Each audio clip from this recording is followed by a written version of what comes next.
Good afternoon, buenas tardes. So everybody got your phone handy or your device? We're going to start off with a poll. So think about this. This is our statement. And only vote once though. We don't engage in voter fraud here. Uh, Diversity representation in media, entertainment, and advertising is improving and will continue to improve. That's the statement. And you can vote. 1, agree, Black Panther for the win. Compared to where we were 20 years ago, the message is definitely getting through. Or 2, meh, sure there is some progress, but there needs to be real structural shifts. Or 3, disagree. It's mostly just a PR smokescreen. The inertia is staggering. All right, so let's see how we're doing. The results are coming in. Wow, this is almost like election night. You can tell I'm a political reporter. Okay, great. So we've got meh. Sure, there is some progress, but there needs to be some real structural shifts. So we're going to start off the panel with this quote. And I quote, "We run like we're still broke and hungry." This is a quote said by a wise man sitting to my left, Will Packer, when he was doing a series of interviews recently, because he just was able to air on the Discovery Channel a docuseries called The Atlanta Child Murders. And he is referring in that quote to how it is that he has a crew of mentors and friends, including Steve Harvey, Michael Strahan, and Kevin Hart, and how it is that they kind of keep up with each other, keep each other on their toes. So my question to you, Sarah, thinking about this quote, "We run like we're still broke and hungry."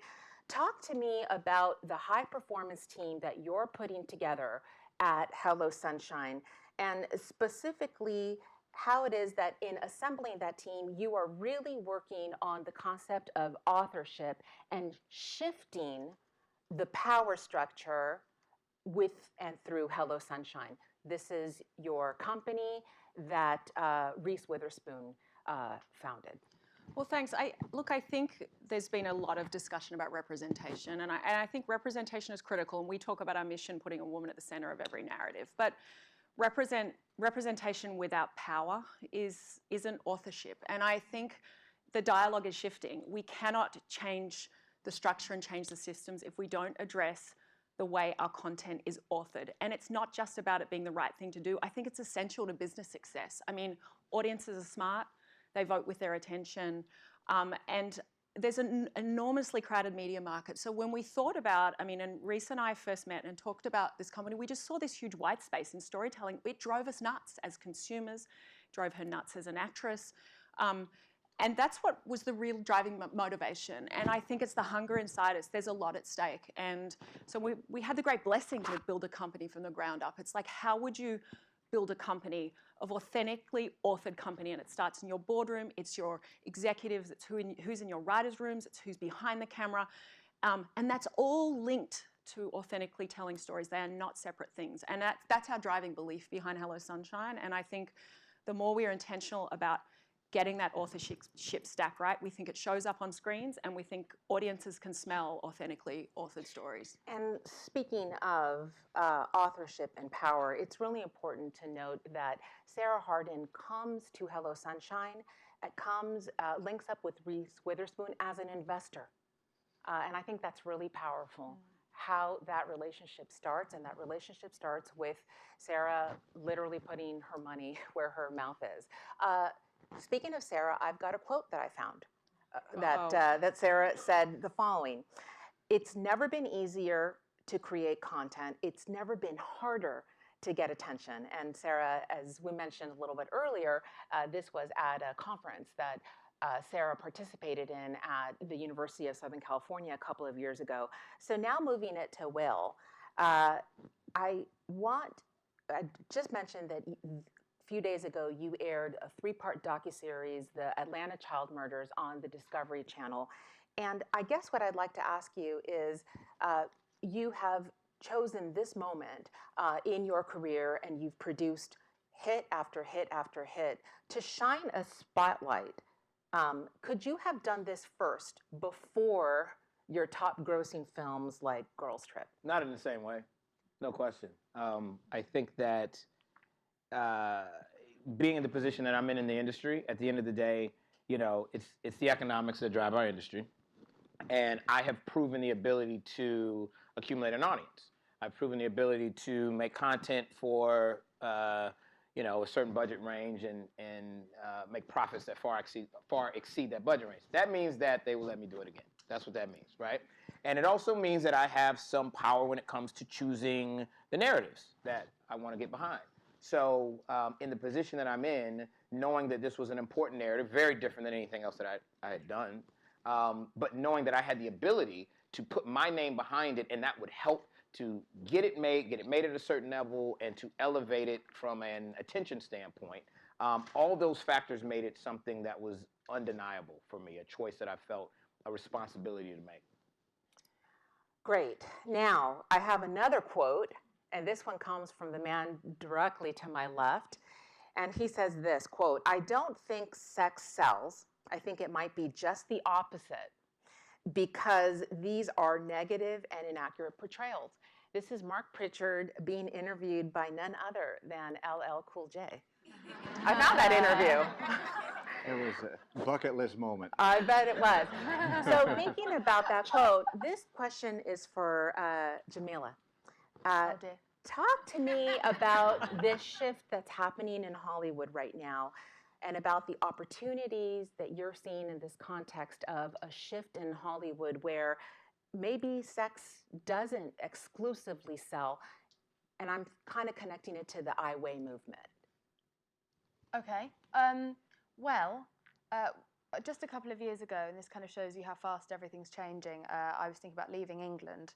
I was all of 28 years old, and I was told explicitly by almost everyone that I was too old, too fat, and too ethnic to try to move to the United States of America. Now, I don't know if that's been told to other TV hosts, but they seem to be doing fine. And I was told that, and I came anyway, because frankly, fuck that. Sorry about that. Life's too short. And I forgot to say, keep it clean and keep it rated Sorry, G. I beg your pardon. It's too late now. The lid is off. Yeah. Sorry. We got all follow suit. Okay, moving forward. I'll rein it in. Okay, so I came anyway, and I was amazed to find out that actually this is a very diverse place, and I've come at a time where suddenly there are roles like Tahani in The Good Place, which is the show that I'm on, where I'm playing a Pakistani woman and my character is not centered around my ethnicity, and I'm not playing like the stereotype of angry shopkeeper, very, very silly, very, very angry all time. I'm able to play the love interest, the sex symbol. I've never grown up seeing myself on screen as someone desirable, always someone ridiculous or someone who's blowing up white people.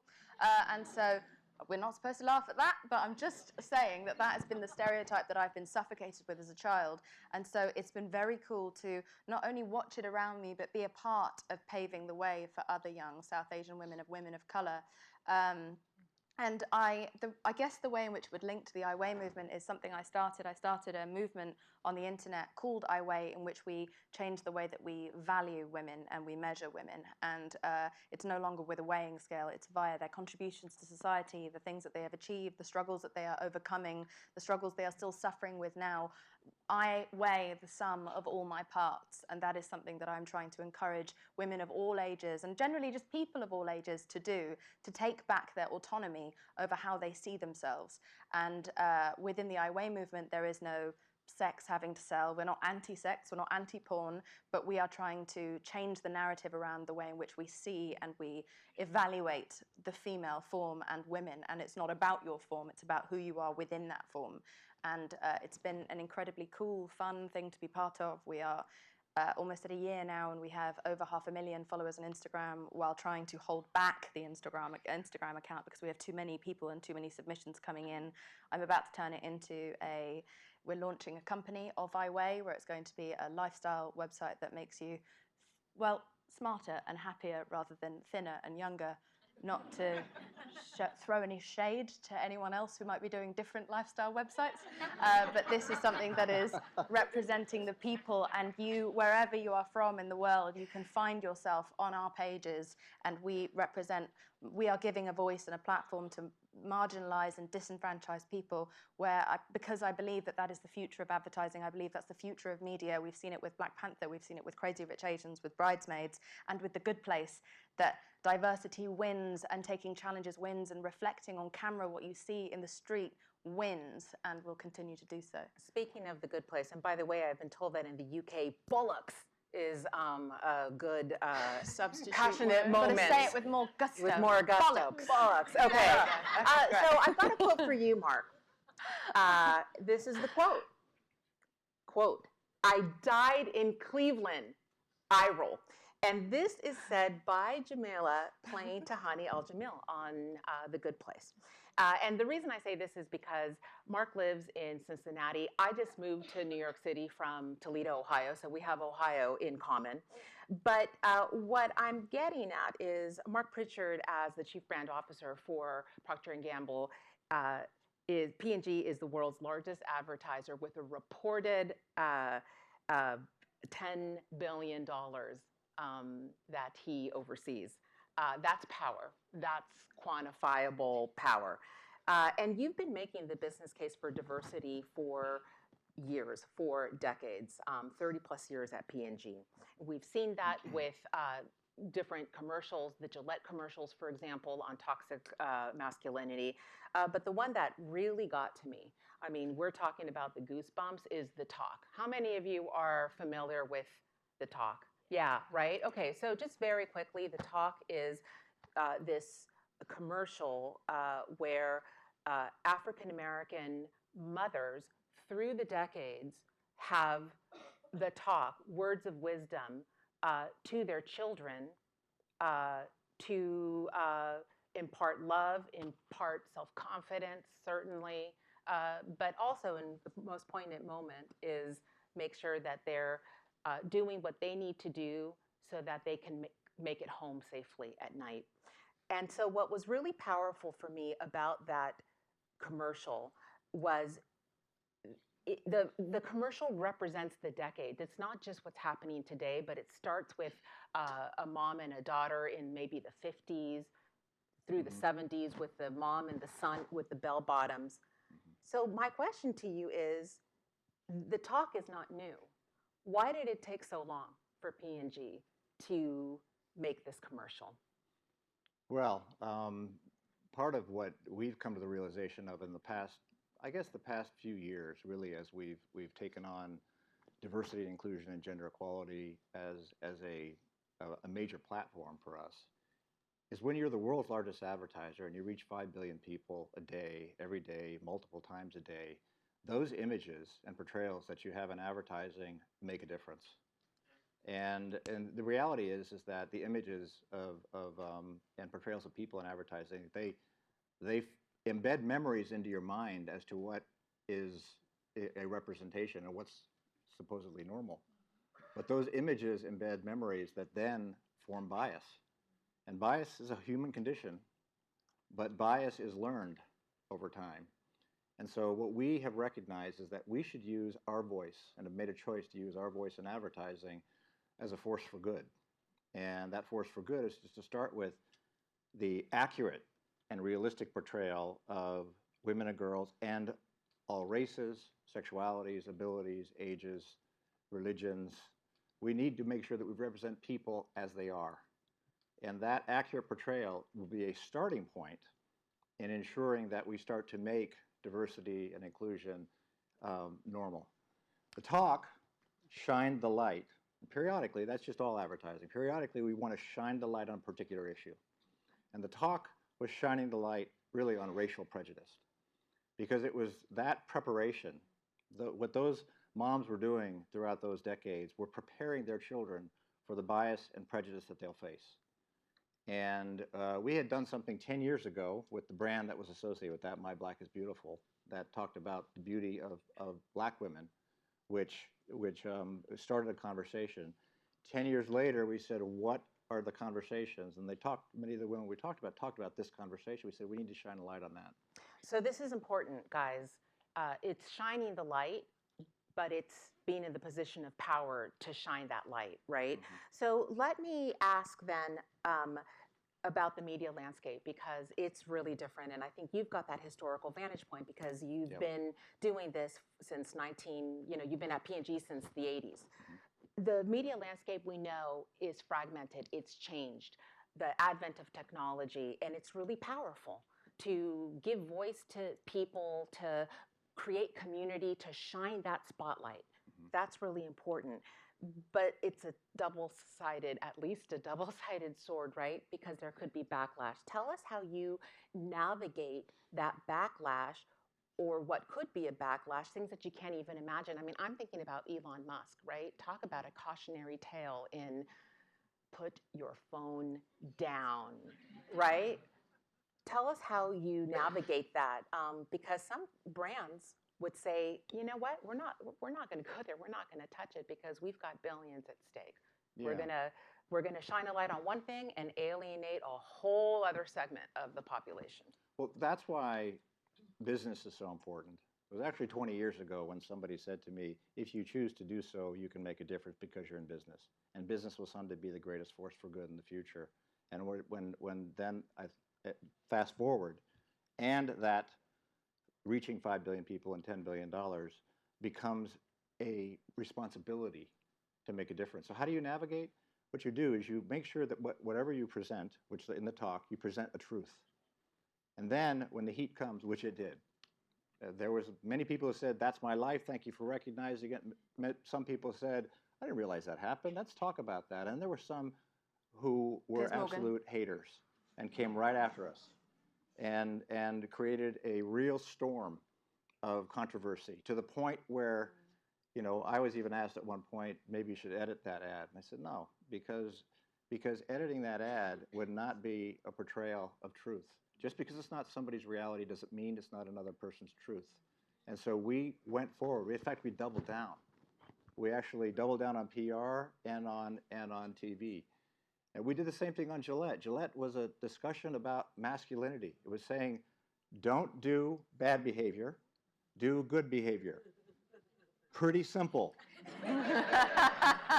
What happened? We got attacked. And we got attacked, and it created a storm, and suddenly we're in the news about this controversial ad. And we sat together with our team and we said, all right, are we doing the right thing? Yes. Are we sending a message that needs to be heard? Yes. Is this a conversation that needs to be had? Yes. Then we're going to run right at that barking dog, and we're going to keep going. That's what you need to do. And I don't know if everybody heard this, but we literally got some thank yous that I heard. Thank you. Oh yeah, no, the sisters in the front row definitely love that.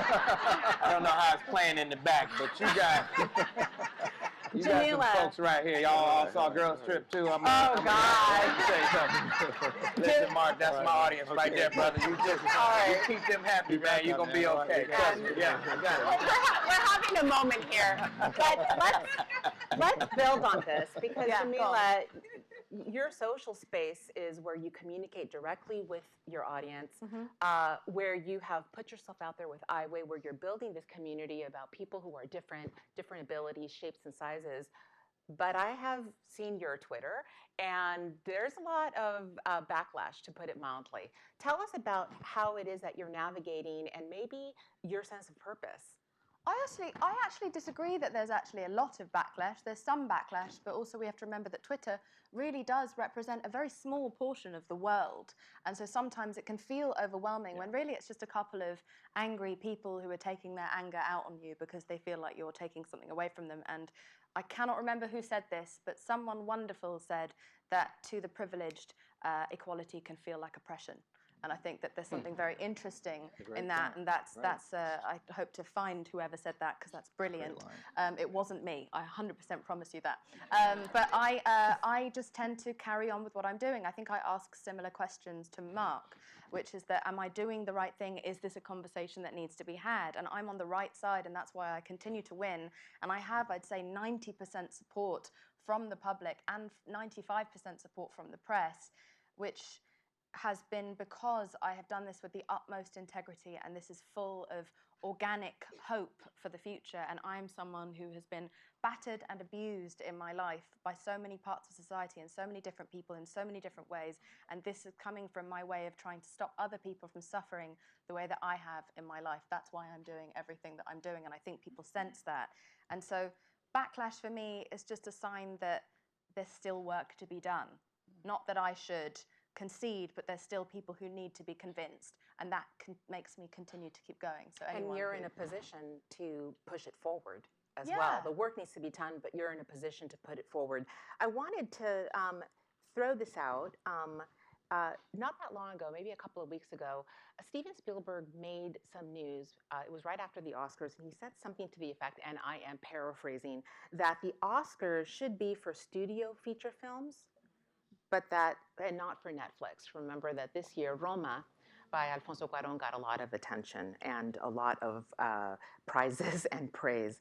And it struck me because it seemed like such a 1980s moment to me, such a 1990s moment to me. We know that the media landscape is fragmented.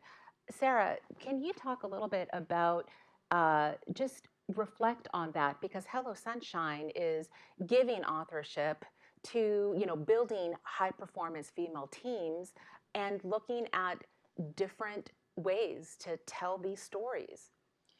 Yeah, look, the storytelling landscape, it's such a great time to be a storyteller, but it's really complex. And I think one of the intentions when we started the company and Reese's vision was, we want to tell stories and find women where they are. And they are at cinemas. They are on TV streaming platforms. They are listening to podcasts. They are listening to long form audio. And when we really look, they are on social. They are on Instagram. And the stories are different. I think as you architect a company to serve that, the capabilities are really different as well. And so we're building a team where we're trying to tell very selectively and very intentionally great stories in each of those mediums and find audiences there. And again, do it in a way that is bringing new voices into the conversation.